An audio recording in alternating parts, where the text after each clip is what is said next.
I want to raise my daughter to understand, protect your body. Save yourself to marriage. Don't give your body to anybody. And give your body to any man until you are married.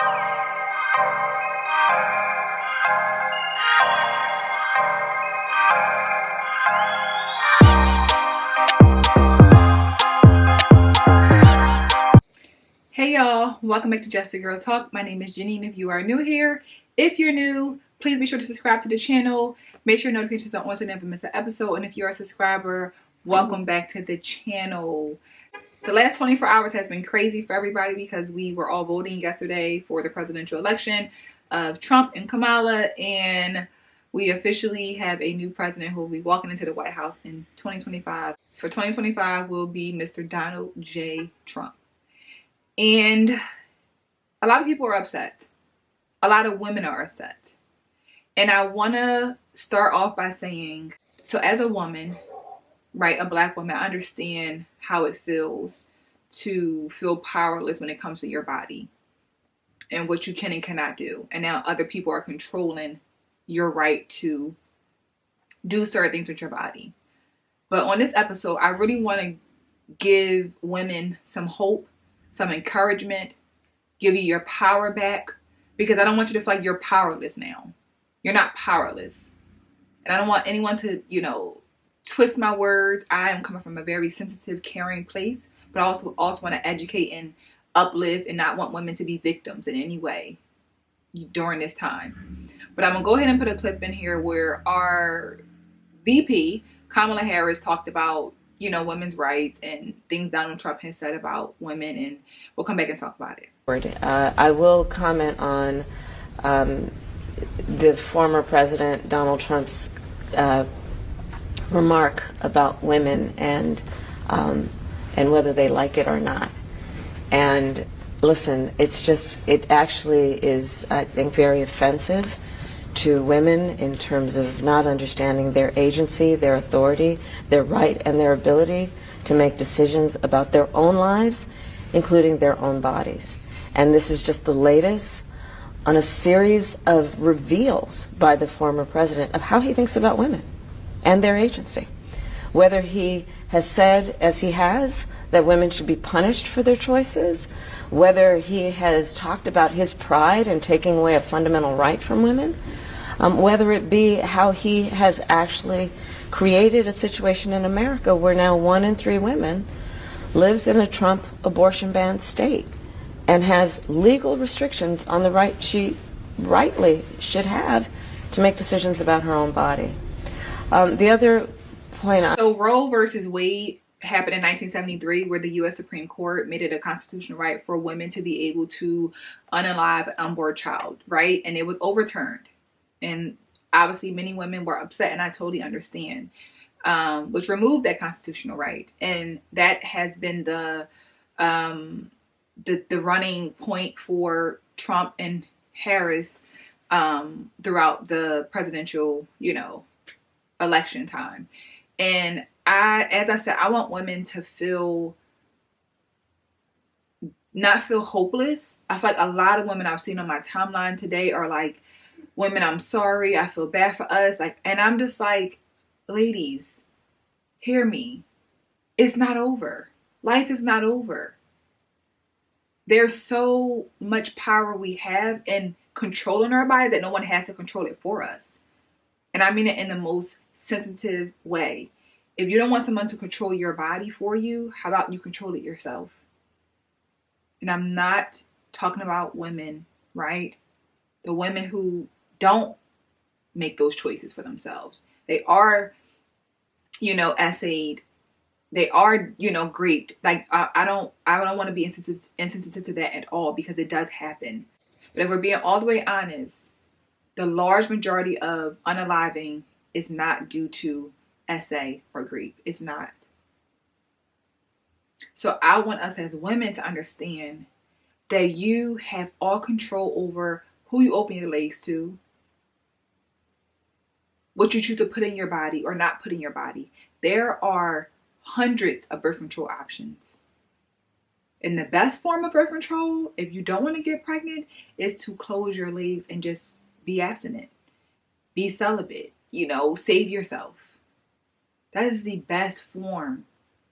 And again, I don't want anyone to feel like I'm saying if you get on birth control, nothing's going to ever happen to you. I'm not saying that. But just please hear me and please stay focused. I just feel like women are in this uproar as if we don't know what to do now. It's like you keep doing what you've been doing. You be careful with your body. A lot of women, unfortunately, right, doing that has been their birth control, and it's not okay.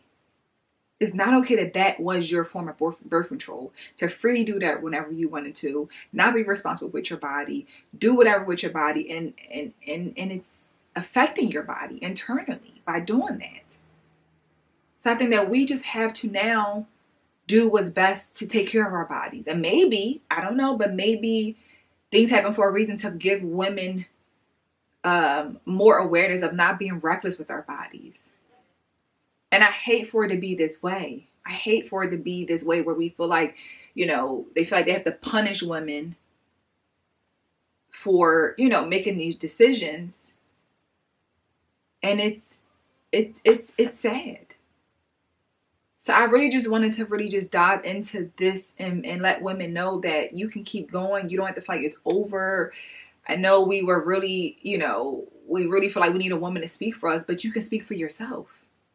You can speak for your own body. No one should be able to speak for your body but you.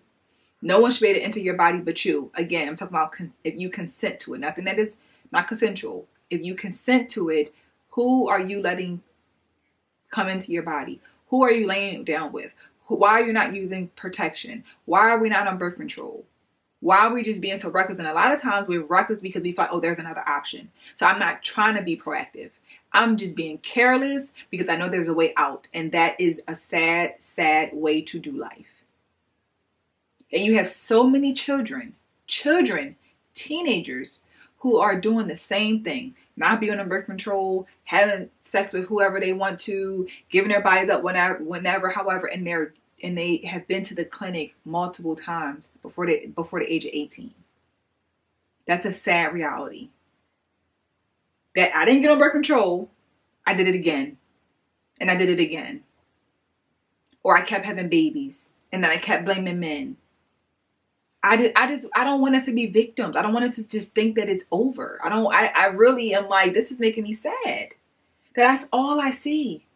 That's all I see. And it's like, I don't know. And if I'm being all the way honest, I can't imagine what it's like. And if I'm being all the way honest, I don't know. I just want us to pick our heads up and just be more choosy with our body, protect our bodies more, be mindful that your body is a temple. It's something that you should cherish and love and protect and honor.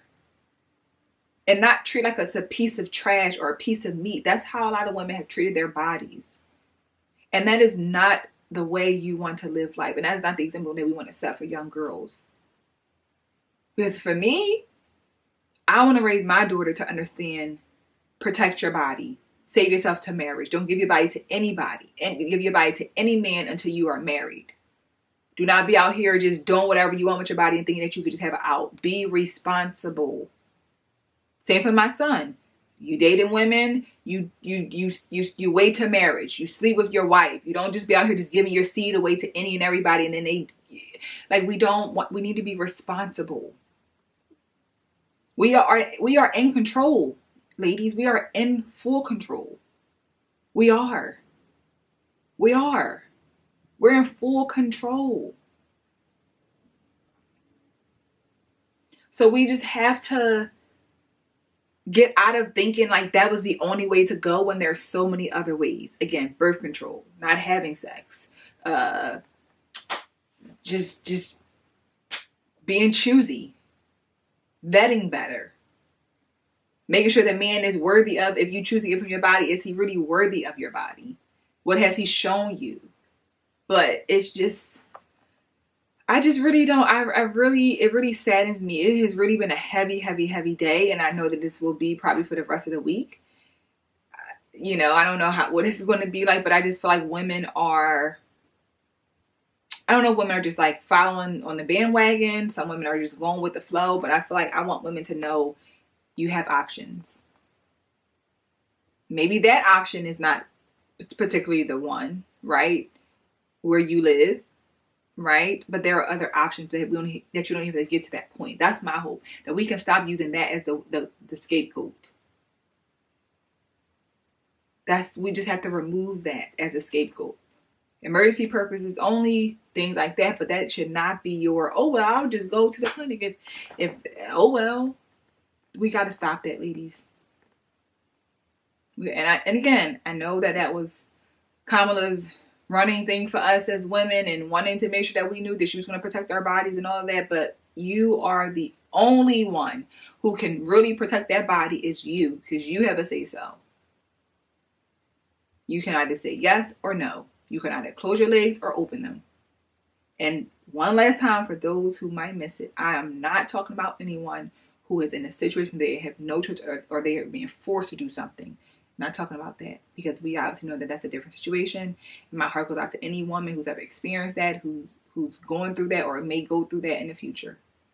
We're talking about the women who choose to use this as an option because they're too lazy to do anything else for themselves. They're too lazy to be responsible. Okay? So, here we are, y'all.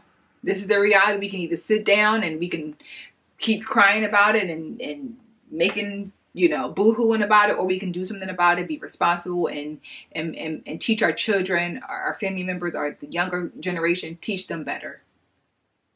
Teach them better. Okay? But let me know in the comments what y'all think. I know, again, I don't typically speak about politics, but I wanted to just really send some words of encouragement to my beautiful women out there, women of all race. There's no color, shape, size. This is for all women. You have power. You are in control.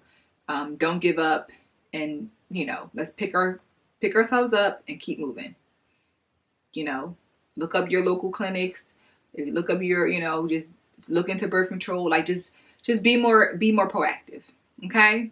But yeah, let me know in the comments what you guys think. Make sure you like this video, comment below, share it out, and be sure to subscribe to the channel because we are growing. And I will see you guys in the next episode. Bye.